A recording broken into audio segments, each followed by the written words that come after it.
warahmatullahi wabarakatuh. Kami dari kelompok SKI kelas 91. Nama saya Alia Zikaira. Nama saya Salsabila Sukamila. Nama saya Syarul Zahra Syahrir. Nama saya Nadia Utara. Kami ingin menyampaikan tentang sejarah masuknya Islam ke Indonesia. Yuk langsung lanjut ke pembahasannya.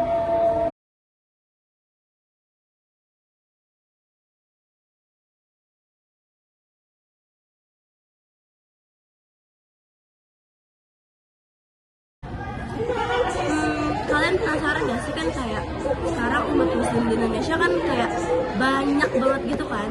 Aku tuh penasaran kayak sebelum adanya agama Islam, masyarakat Indonesia tuh kayak gimana gitu, menurut kepercayaan apa, masyarakatnya kayak gimana, kira-kira kayak gimana ya? Perlu dijelasin sih ke aku. Ada yang tahu nggak?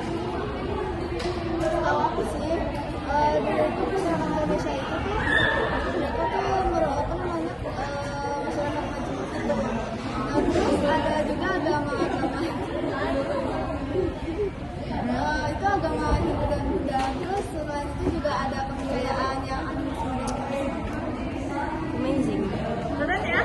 Iya sih.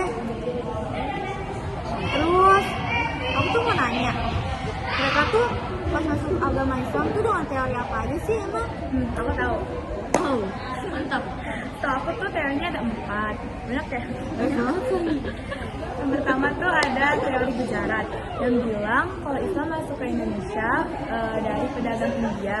Kayaknya tuh sekitar abad ke-13. Terus yang kedua ada teori dari Arab. Teori Arab tuh bilang kalau Islam masuk ke Indonesia langsung dari Arab pada masa kekhalifahan di abad ke-7. Terus yang ketiga teori Persia yang mengatakan kalau Islam masuk ke Indonesia dari orang-orang Persia atau Iran di abad ke-15. Terus yang terakhir teori Tiongkok yang bilang kalau Islam masuk ke Indonesia bersamaan dengan migrasi besar-besaran Cina Muslim ke Asia, terus netep di Sumatera Selatan. Wow, amazing.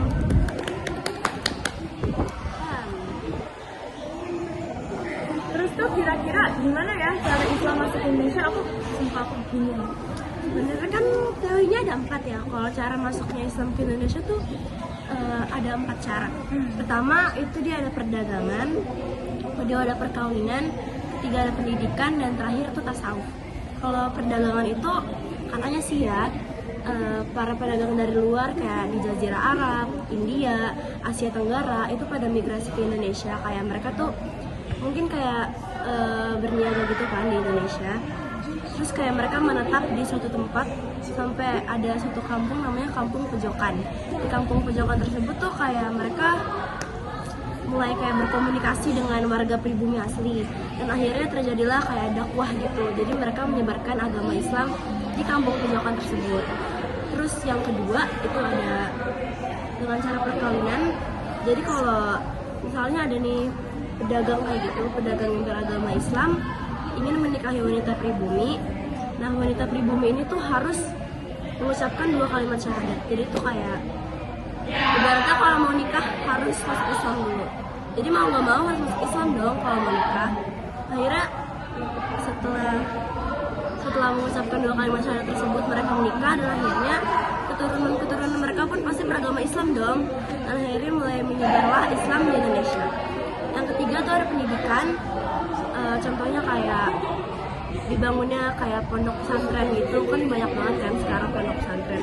Dahulu tuh pondok pesantren yang paling terkenal ada 2. Nah, di pondok pesantren tersebut tuh kayak para santri Indonesia tuh diajarin tentang agama-agama Islam, tentang kebudayaan Islam, dan akhirnya mereka jadi kayak mengajak teman-teman yang lain buat masuk Islam juga, dan akhirnya terbentuklah agama Islam di Indonesia. Dan yang terakhir ada cara keempat yaitu tasawuf. Nah, cara tasawuf ini tuh cara yang halus gitu ibaratnya. Jadi kayak kan sebelum adanya Islam, masyarakat Indonesia menganut agama Hindu Buddha dan animisme. Nah, itu tuh kayak misalnya ada suatu orang yang berdakwah, tapi mereka tuh pakai cara yang kayak mirip sama orang beragama Hindu. Jadi kayak pakai pewayangan, terus seni lukis gitu-gitu. Pokoknya dengan terus yang kedua itu ada dengan dengan cara perkawinan. Jadi kalau misalnya ada nih pedagang kayak gitu, pedagang yang beragama Islam ingin menikahi wanita pribumi. Nah, wanita pribumi ini tuh harus mengucapkan 2 kalimat syahadat. Jadi tuh kayak ibaratnya kalau mau nikah harus masuk Islam dulu. Jadi mau nggak mau harus masuk Islam dong kalau mau nikah. Akhirnya setelah mengucapkan 2 kalimat syahadat tersebut mereka menikah, dan akhirnya keturunan mereka pun pasti beragama Islam dong. Dan akhirnya mulai menyebarlah Islam di Indonesia. Yang ketiga tuh ada pendidikan. Contohnya kayak dibangunnya kayak pondok pesantren gitu, kan banyak banget kan sekarang pondok pesantren. Kalau dahulu tuh pondok pesantren yang paling terkenal ada 2. Nah, di pondok pesantren tersebut tuh kayak para santri Indonesia tuh diajarin tentang agama-agama Islam, tentang kebudayaan Islam, dan akhirnya mereka jadi kayak mengajak teman-teman yang lain buat masuk Islam juga, dan akhirnya terbentuklah agama Islam di Indonesia. Dan yang terakhir ada cara keempat, yaitu tasawuf. Nah, cara tasawuf ini tuh cara yang halus gitu ibaratnya. Jadi kayak kan sebelum adanya Islam, masyarakat Indonesia menganut agama Hindu-Buddha dan animisme. Nah, itu tuh kayak misalnya ada suatu orang yang berdakwah, tapi mereka tuh pakai cara yang kayak mirip sama orang beragama Hindu. Jadi kayak pakai pewayangan, terus seni lukis gitu-gitu, pokoknya dengan campuran budaya gitu. Makanya jadi Islam bisa masuk dengan mudah ke Indonesia. Keren sih, banyak banget ternyata caranya ya. Kayaknya aku udah tahu semua deh, rasa penasaran aku udah terjawab semuanya. Udah cukup gak sih? Tapi ada satu sih yang belum. Apa tuh?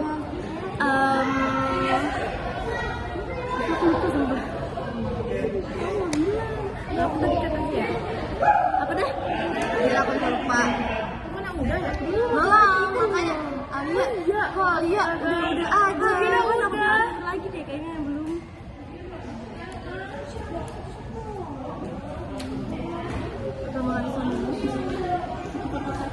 Belum lagi yang tadi kamu bilang. Oh, keren. Udah gitu. Terus yang lain Sasha kan? Sasha kan nanya. Iya, Jia. Tapi aku penasaran Islam di Indonesia itu gimana sih? Perkembangan Islam di Indonesia itu gimana? Penasaran sih gimana sih perkembangan Islam di Indonesia? Ya, dari wow keren ya. Tuh. Wow, Keren sih. Banyak banget ternyata caranya ya. Iya. Tapi aku penasaran deh, gimana sih caranya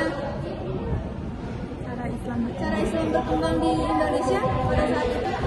Jadi perkembangan Islam di Indonesia baik dalam agama maupun tradisi berkembang setelah adanya bangsa Indonesia berhubungan dengan bangsa lain melalui perdagangan antara kawasan Nusantara dan tetangganya. Terus faktor yang mendorong berkembangnya Islam di Indonesia pun mudah dimengerti. Islam tak mengenal namanya kasta. Ya, Islam tuh nggak mengenal kasta dan akulturasi budayanya.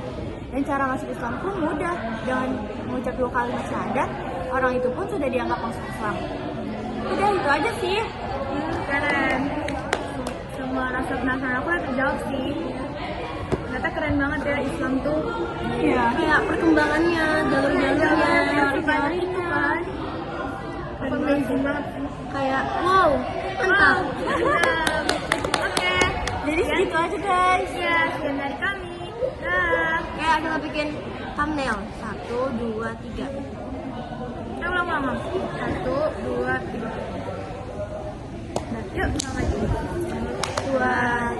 Wassalamualaikum warahmatullahi wabarakatuh.